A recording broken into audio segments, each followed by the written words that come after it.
Beyond the grip of the familiar, a threshold demands to be crossed. The mortal shells yearn for meeting, awaiting a glimpse of their true purpose. No, purpose. Sorry, that said purpose. I thought they were trying to rhyme. What's up, gamers? Coops here. Mortal Shell. Who knew? Such an awesome game. This game released back in August of 2020, and it was actually given for free on the PlayStation Network in December of 2021. So I've had this in my library, kind of just hanging out in my back catalog of games to play for quite some time now. And I tell you what, I'm really glad that I downloaded it and that I gave it a shot. The beginning of this video is going to be relatively spoiler free. Pretty much the first 8 minutes or so, we're going to keep things as spoiler free as possible. We're going to only take a look at like the first 20 minutes of gameplay that I captured. And then after like the 8-minute mark, I'll give another little spoiler warning, and we'll kind of delve deeper into some of the mechanics and overall content that this game has to offer. But first and foremost, just to say thanks so much for being here. If you haven't already checked out Mortal Shell, highly recommend. It's a little bit shorter of a game. My initial playthrough was about 10 hours. There's a website you could go to. I think it's called How Long to Beat, and that says that the average playthrough is about 10 and a half hours. You could probably sink a few more hours into it in your initial playthrough, but I would say that one of the things that this game really does have going for it is the replay value, because it seems like something that I would gladly, sink another couple of afternoons into playing another playthrough, or at the very least doing a New Game Plus playthrough. So definitely a lot going for it in that regard. It dropped with a $30 price tag. I'm sure that this is something that you can catch on sale, throughout the year. It looks like it was on the Xbox Game Pass for quite some time as well. I don't know if it's still on the Game Pass or not.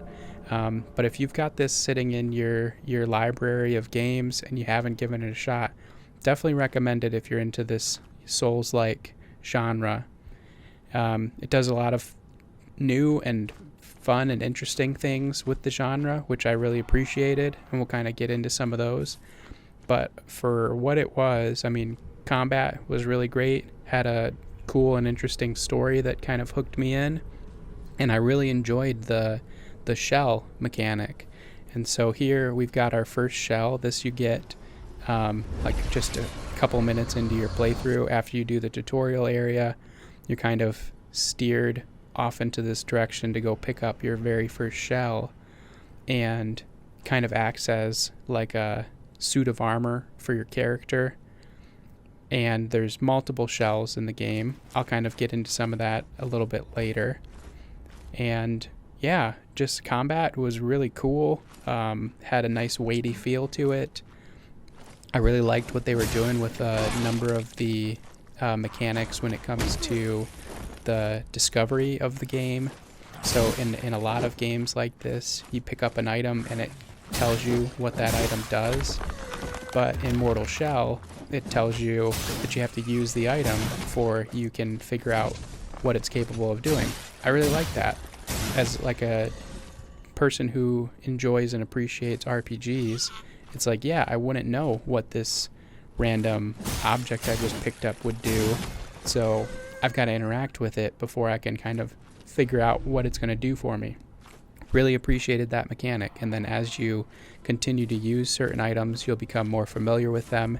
And once you've maxed out the familiarity with an item, then you can maybe get like a bonus effect from that item, which is really cool.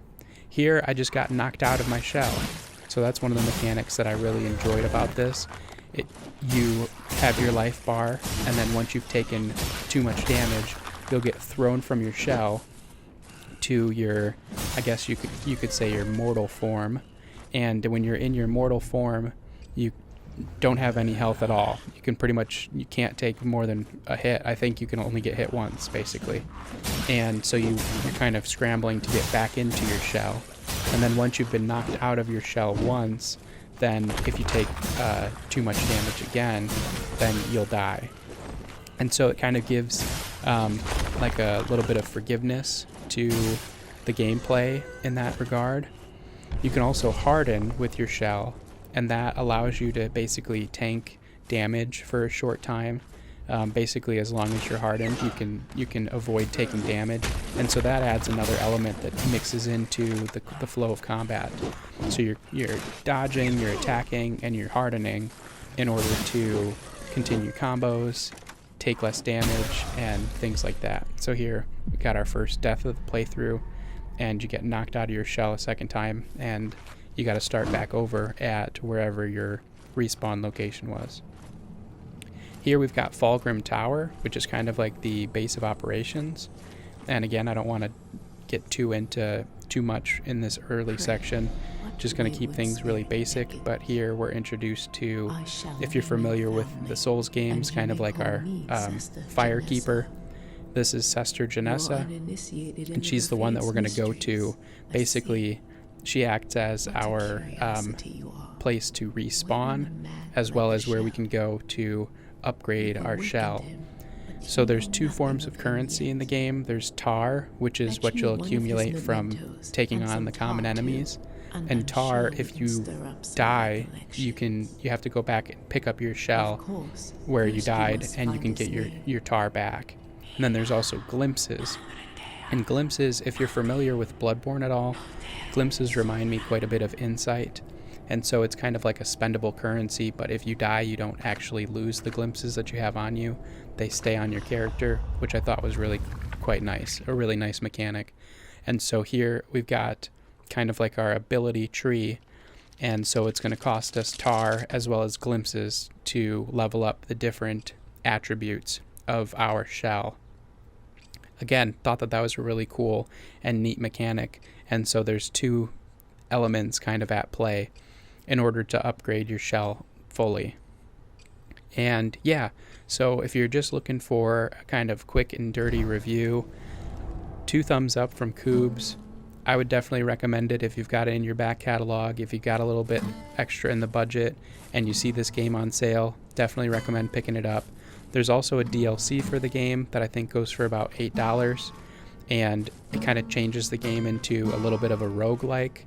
So you start a playthrough, you pick a weapon and you pick a shell, and then it's like things are randomized where the weapon and enemy placements are and different things like that. I haven't checked that out personally, but it's definitely going to be on my wish list now that I've given this a playthrough, and I really enjoyed my time with it. So if you were just here for a quick review, you don't want things spoiled too much, I really appreciate you stopping by and checking out the channel. Peace and love to you. And then after this little interlude here, we're going to go ahead and dive into some of the more in-depth mechanics. You've been warned. Alright, so there's 4 different weapons to choose from in the game. We've got our hammer and chisel.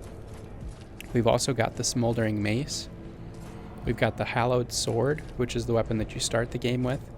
And then we've got my personal favorite, which is the martyr's blade. So each of these different weapons can be found. The 3 weapons that you don't start with, you can find them in the various, what they consider temples, or kind of like dungeons. You basically approach this altar, and really creepy cutscene will happen, and then you'll kind of get transported to a boss fight. And the boss that you're taking on is wielding the weapon that you're trying to unlock. So once you've defeated the boss, then you have access to that weapon. So between the 4 different weapons, they each play quite differently. They've got unique movesets, different, pros and cons to each of them. The hallowed sword is very balanced, good damage. It's got some relatively quick attacks, and really good just kind of overall weapon to start with. The smoldering mace has got really long reach and does some pretty solid damage. Each of the weapons has like a unique special ability that you can gain access to as well. And so with the smoldering mace, you can kind of like almost like set it on fire and do like maybe some flaming damage, if you will. Then we've got the hammer and chisel, which I was actually kind of surprised that they didn't come up with a more unique name for the hammer and chisel. But, keep it simple. You understand what it is. It's going to have kind of like some quick attacks. There's some really cool, fun jump attacks with that one, but for the most part, that's going to be like your speedy weapon.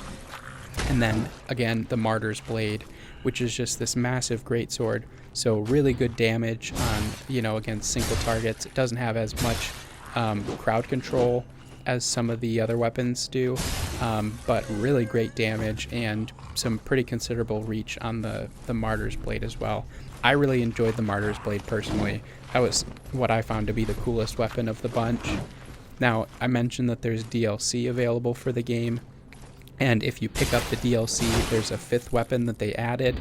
I think it's called like the Axtana or something like this. And so I don't have any experience using the weapon, but from what I've heard and seen after doing my playthrough, kind of checking out to see if the DLC would be worth it for me, seems like a really cool weapon that people seem to enjoy. So here I'm just kind of showing a little bit of gameplay using the Smoldering Mace for the first time.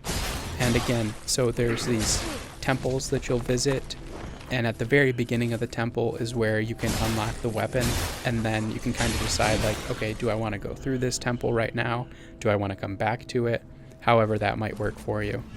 Here's a little bit of the Martyr's Blade. You can see just absolutely toss that guy. And one of the things that I would recommend personally is kind of getting a feel for each of the weapons and figuring out which one is your favorite, and then investing your upgrade materials into one specific weapon and maxing it out all the way so that you can do really good damage with that weapon. As far as upgrade materials go, throughout my playthrough I came across 10 of the upgrade materials, and you can level up each weapon to level 5 in one playthrough. So you could max out 2 weapons in a single playthrough and get them to level 5. So if you want to kind of mix and match a little bit, definitely can in that regard. But that's definitely a personal recommendation, would be try to get your favorite weapon maxed out as quickly as possible, because that's going to help with some of the difficulty curve of the game. So next I wanted to show the shells. So there are 4 shells in the base game. We've been running around as Heros, the vassal, and Heros ended up being my personal favorite, just a really well-balanced shell. Each of the shells, before you pick them up, will kind of give you a little, like a kind of a cutscene in order to show you the general area of where the shell can be found. And again, I would highly recommend going and picking up all of the shells so that you can kind of get a feel for what differences they offer, figure out which shell you like personally, and then invest your resources in that. So this first shell that I'm showing there, that's Solomon the Scholar. The next shell that we unlocked was TL the Acolyte. And then the last shell that we unlocked was Eredrim, I think his name is, Eredrim the Venerable. And so each of them plays differently, and they have different, advantages and disadvantages. Solomon is geared towards the system in the game called Resolve, and that's where you can use your special abilities.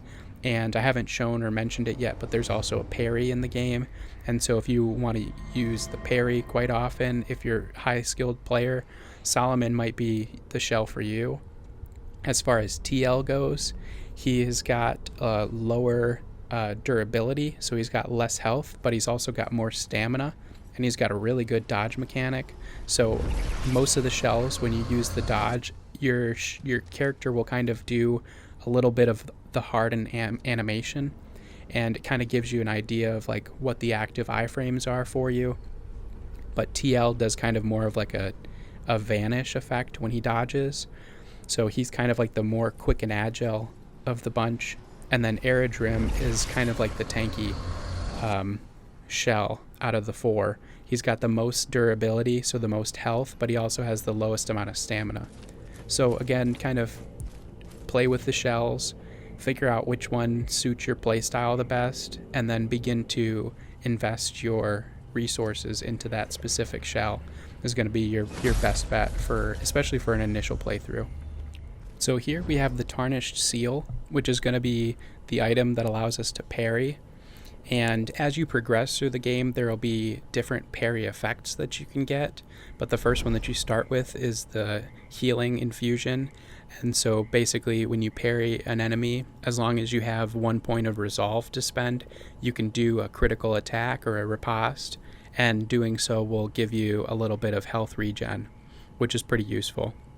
Again, during my first playthrough, I didn't parry as often as maybe I could have or should have. But using the hardening mechanic allows you to be really defensive, and so it didn't necessarily feel like I was missing out on much. But here I'll give you guys like a little bit of an example of what a parry looks like, and then the critical attack. So pretty cool. I mean, overall the combat in this game felt really great.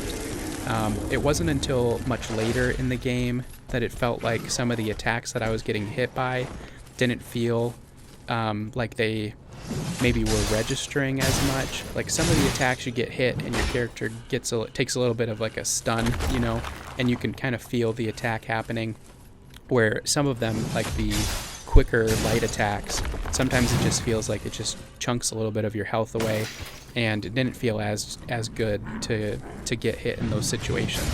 But overall, I really enjoyed the combat. Here, I'm going to kind of show off a little bit of a boss fight.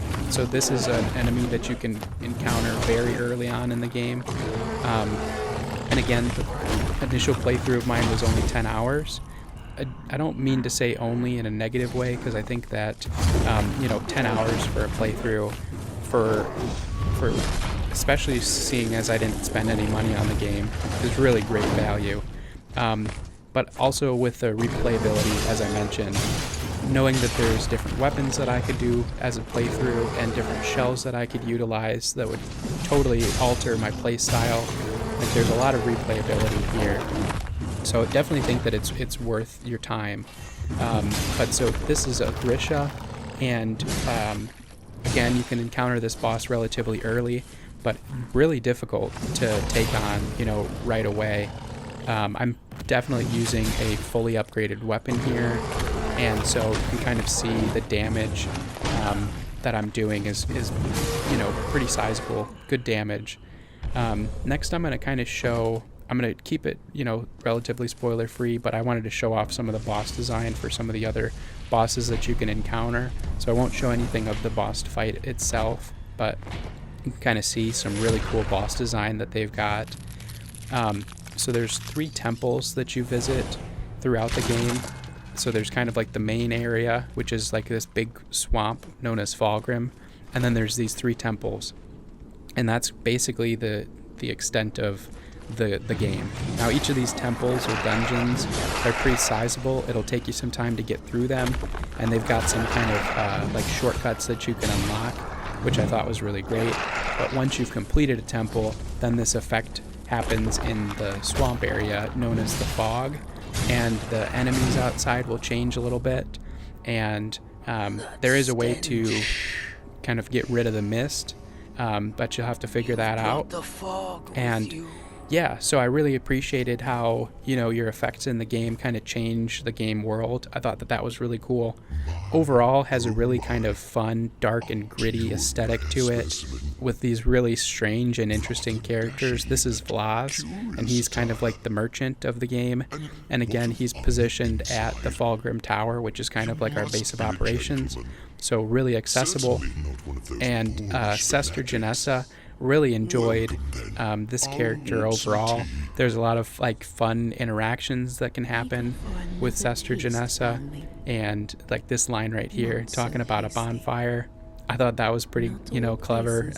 Of course it's a reference to like the Dark Souls games, but overall just really kind of eerie and creepy vibes. Really enjoyed it myself. Maybe it's not everybody's cup of tea, but if you're into that sort of like grim dark fantasy, definitely check this one out. So a few other things that I did want to mention before I forget. There is a 5th shell that you can unlock if you purchase the downloadable content. So that in itself might be enough of a, game changer for you to make the decision to pick that up. There is a fast travel option in the game, but you don't unlock it until much later. You have to fully upgrade one of your shells before you can purchase the item that you need to fast travel.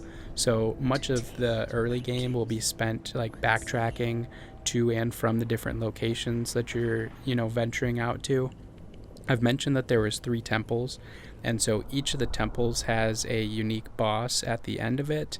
And then, of course, there's the end game boss. Aside from that, there's the enemy that you face named Hadern, who is the one who you unlock the weapons from. So you face him multiple times. There's also, I think, 3 or 4 versions of Grisha, which I showed earlier. And then there's maybe 1, possibly 2 other unique bosses. So kind of limited in the scope of the bosses that you'll be going up against. But again, this is a small team that put this game together, and I was overall really impressed with my entire experience with it. So highly recommend if you've got the time this summer and you're looking for something to sink your teeth into for a little bit of time. Definitely worth it if you've got it sitting in your library because you downloaded it for free, or if you see it on sale. I would highly recommend. It's definitely worth your time, so check this one out if you get the chance. I think that's about all I wanted to cover in the video. Thanks so much for being here. Really appreciate you stopping by. I have been and always will be Kubes. Peace and love, gamers.